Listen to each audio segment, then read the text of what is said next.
What is up, everybody? Just here playing some Fallout Vaults on my car while I wait for one of my clients to give me some stuff to shoot. And yeah, I got some updates about having a Tesla. Um, there's some things you got to think about. I didn't think they were going to impact me as much, but they've impacted me pretty significantly, and I want to share my experience with you because the biggest thing is I live in the Central Valley of California. I don't know what the hell they were thinking when they installed the superchargers, but there's a supercharger in the Tojon outlets just before you hit the Grapevine, great, and there's two within 2 mile radius in the around Buttonwillow. Why is there no supercharger in Bakersfield, California? You have a ton of people here that have Teslas. Why don't you have a supercharger?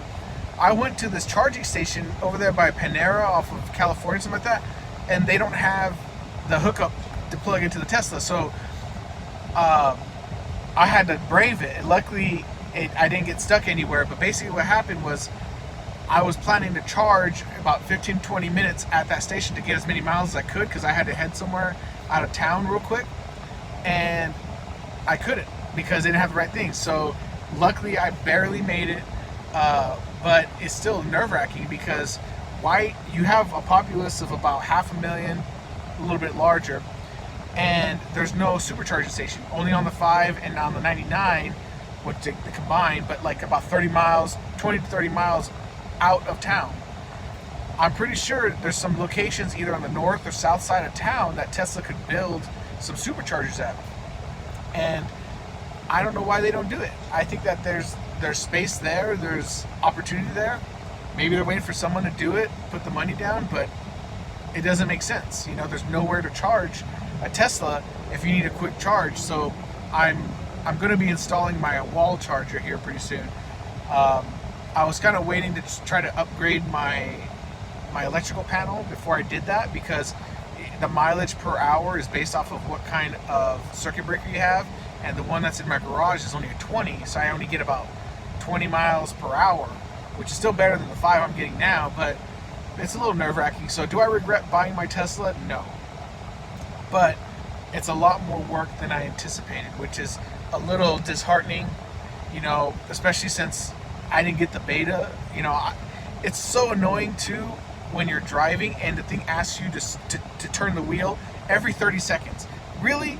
Every 30 seconds? Does it need to be turned every freaking 30 seconds? Are you kidding me? So those are the two pet peeves I have right now, is the charging. If you live in the Central Valley, really think about your charging. If you live in an apartment complex, I say don't get it because you're not going to be able to install a wall charger. The second thing is this self-driving or whatever version I have, it sucks because every 30 seconds I literally have to shake the wheel like this, and it sucks. You know, it really does suck. And I paid an extra 10 grand for it. For what? Like, it's really annoying to use. I don't like using it, but it is what it is. You know, on the freeway it's great. I haven't done the whole rigging the system type of thing with the weight or anything, because I really hope that Tesla's going to come out with something that's really above and beyond, because that's what I paid for. In terms of like all the finishes, like I told you, this pillar, it comes out. Why doesn't Tesla have like a thing where, like on some of these higher end cars, where the steering wheel goes in whenever you turn off the car, and then when it comes back out when you sit in the car, to whatever settings you have? That would be great, because it's kind of hard to fall in and then, you know, you hit this thing and it pops out and you got to pop it back in. But those are some things to think about when you get the Tesla. Again, the pros outweigh the cons at this point. There are those little things that all of them are software updates, like the steering wheel, the software update, they can change that. Every 30 seconds having to shake the wheel, at least do it every 2 to 5 minutes. I mean, it makes sense. You got this camera right here that's like right here, and you should be able to see. But the charging, that they're really gonna have to work on that, because it does suck. I mean, the mileage, they don't get the mileage that they say they will. I mean, I got a long range dual motor.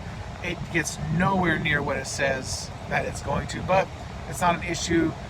the miles that they give you on the display, that's more freeway miles at 55 miles an hour. It's closer to when you just drive long distances. But in town, cut that in half, and that's about your range. So mine being, when I charge it to 90% at 320, I get about 150, 170 miles. So anyways, guys, just want to update you on that. So if you're looking to buy a Tesla, really do your research, really think about it. Luckily, I have a secondary gas vehicle, so I'm able to not really stress out about it too much. But if you only have one car, I would probably say don't get a Tesla. It's a great secondary car, but not your main car, because it's, especially here in the Central Valley, there are no charging spots. So anyways, hope you guys enjoy the video. Subscribe, tell me what you think, tell me I'm stupid. Anyways, see you guys later.